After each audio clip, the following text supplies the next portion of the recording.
सोचिए, अगर किसी देश की आर्थिक सेहत का पता लगाना हो तो कैसे लगाएंगे। ये कुछ कुछ वैसा ही है जैसे हम अपना सालाना हेल्थ चेकअप कराते हैं, लेकिन ये चेकअप पूरे देश का होता है। तो आइए आज इसी की पड़ताल करते हैं कि ये इकोनॉमिक रिपोर्ट कार्ड यानी कि नेशनल इनकम हमें किसी देश के बारे में असल में क्या बताता है। तो सबसे बड़ा सवाल यही है, वो कौन सा थर्मोमीटर है जिससे किसी देश का इकोनॉमिक बुखार नापा जाता है। कैसे पता चलता है कि इकोनॉमी रफ्तार पकड़ रही है या सुस्त पड़ गई है। देखिए, इन सभी सवालों का जवाब हमें मिलता है नेशनल इनकम से। ये वो टूल है जिससे अर्थशास्त्री किसी भी देश की आर्थिक नब्ज पकड़ते हैं। तो आज हम क्या क्या देखने वाले हैं। सबसे पहले समझेंगे कि ये आर्थिक चेकअप है क्या, फिर जीडीपी और जीएनपी जैसे भारी भरकम लगने वाले शब्दों को आसान बनाएंगे, देखेंगे कि ये सब गिना कैसे जाता है, इसकी कुछ कमियों पर भी बात करेंगे और आखिर में जानेंगे कि इस एक नंबर से आगे भी देखने के लिए बहुत कुछ है। चलिए शुरू करते हैं। तो सबसे पहले जब हम कहते हैं कि हम देश की अर्थव्यवस्था को माप रहे हैं, तो असल में हम गिन क्या रहे हैं? इस आर्थिक चेकअप का मतलब क्या है भाई? देखिए, अगर बिल्कुल आसान भाषा में कहूं तो राष्ट्रीय आय का मतलब है एक साल के अंदर देश के सभी लोगों की कुल कमाई। इसमें सबकी सैलरी, दुकान या मकान से आने वाला किराया, सेविंग्स पर मिलने वाला ब्याज और बिजनेस से होने वाला मुनाफा, सब कुछ शामिल है। ये एक तरह से देश की साल भर की टोटल इनकम का हिसाब किताब है।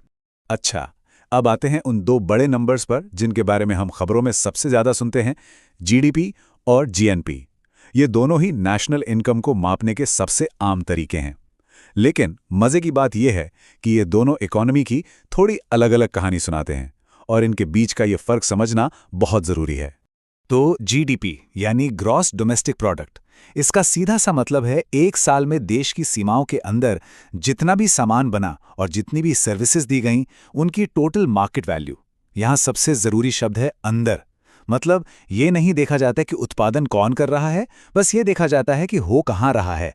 जैसे अगर कोई जापानी कंपनी भारत में कार बनाती है तो वो भारत की जीडीपी में ही गिनी जाएगी। और दूसरी तरफ है जीएनपी यानी ग्रॉस नेशनल प्रोडक्ट। अब इसका फोकस लोकेशन पर नहीं बल्कि नागरिकों पर होता है। ये देखता है कि उत्पादन किसने किया, ये नहीं कि कहां किया।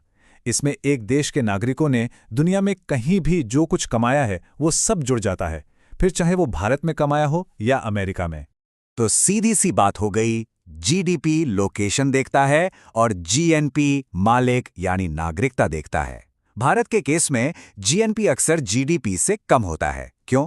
क्योंकि भारत में काम कर रही विदेशी कंपनियां और लोग जो पैसा कमाकर अपने देश भेजते हैं, वो उस पैसे से ज्यादा है जो भारतीय नागरिक बाहर से कमाकर भारत भेजते हैं। तो सवाल ये है कि ये खरबों रुपए के आंकड़े गिने कैसे जाते हैं। देखिए, अर्थशास्त्री ये पक्का करने के लिए कि कोई गड़बड़ी न हो, 3 अलग-अलग तरीकों का इस्तेमाल करते हैं। ये ठीक वैसा ही है जैसे हम किसी मुश्किल सवाल को हल करने के बाद अपना जवाब 2-3 बार चेक करते हैं। पहली विधि है प्रोडक्शन मेथड। इसका सारा फोकस इस बात पर होता है कि देश कुल मिलाकर बना क्या रहा है। इसमें देश में बनने वाले हर फाइनल गुड और सर्विस की मार्केट वैल्यू को जोड़ दिया जाता है। अब यहाँ फाइनल शब्द पर ध्यान देना बहुत जरूरी है। मान लीजिए एक बिस्कुट बनाने के लिए गेहूं, चीनी और दूध का इस्तेमाल हुआ, तो हम सिर्फ बिस्कुट की फाइनल कीमत गिनेंगे, गेहूं और चीनी की अलग से नहीं। अगर ऐसा करेंगे तो एक ही चीज की कीमत बार बार जुड़ जाएगी। इसी को कहते हैं डबल काउंटिंग से बचना। चलिए, अब आती है दूसरी विधि, इनकम मेथड। ये मेथड देखता है कि देश कमा क्या रहा है। ये तरीका देश में हर किसी की कुल आमदनी को जोड़ता है, मतलब सारी सैलरी, किराया, ब्याज और मुनाफा।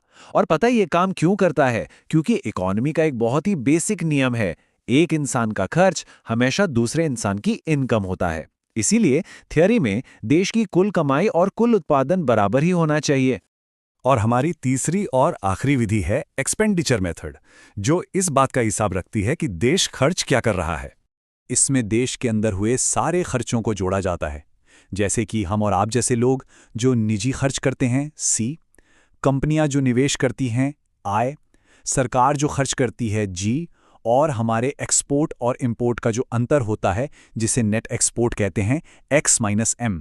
और यहीं पर आके सारी बातें एक साथ जुड़ जाती हैं। यह है इकोनॉमी का सर्कुलर फ्लो। ये दिखाता है कि कैसे पैसा लोगों से कंपनियों तक और फिर कंपनियों से वापस लोगों तक घूमता रहता है। हमने जिन 3 तरीकों की बात की, उत्पादन, आय और खर्च, वो असल में इसी एक चक्कर को 3 अलग-अलग पॉइंट से माप रहे हैं और इसीलिए अंत में तीनों से जवाब एक ही आना चाहिए। तो अब हम ये तो समझ गए कि नेशनल इनकम को मापते कैसे हैं, लेकिन यहाँ एक बहुत बड़ा सवाल खड़ा होता है। क्या एक बड़ा नंबर हमेशा एक बेहतर देश की निशानी होता है? चलिए अब जरा इसी धारणा को चुनौती देते हैं। तो असल सवाल ये है, क्या बढ़ती हुई जीडीपी का मतलब ये मान लिया जाए कि देश में रहने वाले आम लोगों की जिंदगी भी बेहतर हो रही है? छोटा सा जवाब है, बिल्कुल नहीं। जीडीपी एक अधूरा पैमाना है। ये हमें ये नहीं बताता कि देश की दौलत कुछ हाथों में है या सब में बटी है। ये तरक्की की दौड़ में पर्यावरण को कितना नुकसान हुआ, इसका हिसाब नहीं रखता। घर पर जो बिना सैलरी के काम होता है, जीडीपी की नज़र में उसकी कोई कीमत नहीं। और देश की ब्लैक इकोनॉमी तो इसके दायरे से पूरी तरह बाहर है। तो ये हमें एक अधूरी तस्वीर ही दिखाता है। जीडीपी की इन्हीं कमियों की वजह से दुनिया भर के अर्थशास्त्रियों ने किसी देश की तरक्की को मापने के लिए कुछ बेहतर और नए रिपोर्ट कार्ड बनाए हैं। चलिए उनमें से कुछ पर एक नज़र डालते हैं। पहला है ग्रीन जीडीपी। ये एक बहुत ही कमाल का आइडिया है। इसमें हम अपनी नॉर्मल जीडीपी में से उस कीमत को घटा देते हैं जो हमने पर्यावरण को नुकसान पहुंचाकर चुकाई है, जैसे प्रदूषण या जंगलों का कटना। ये हमें बताता है कि हमारी आर्थिक तरक्की कहीं पर्यावरण की कीमत पर तो नहीं हो रही। फिर आता है ह्यूमन डेवलपमेंट इंडेक्स यानी HDI। ये सिर्फ पैसे से आगे की सोचता है। ये स्वास्थ्य, शिक्षा और रहन सहन का स्तर, इन 3 पैमानों को मिलाकर किसी देश के विकास की एक ज्यादा मानवीय और पूरी तस्वीर दिखाता है। और आखिर में भूटान से आया एक बिल्कुल ही अलग नजरिया, ग्रॉस नेशनल हैप्पीनेस। ये देश की तरक्की को सिर्फ आर्थिक विकास से नहीं नापता, बल्कि 4 स्तंभों पर मापता है: अच्छा शासन, पर्यावरण की सुरक्षा, संस्कृति का संरक्षण और टिकाऊ विकास। तो ये सारी बातें हमें एक आखिरी सवाल पर लाकर खड़ा कर देती हैं। अगर जीडीपी पूरी कहानी नहीं बताता, तो फिर किसी देश के असली रिपोर्ट कार्ड में क्या क्या होना चाहिए? उसे कौन सी चीज़ें मापनी चाहिए जो एक समाज के लिए वाकई में मायने रखती हैं? ये वो सवाल है जिस पर हम सबको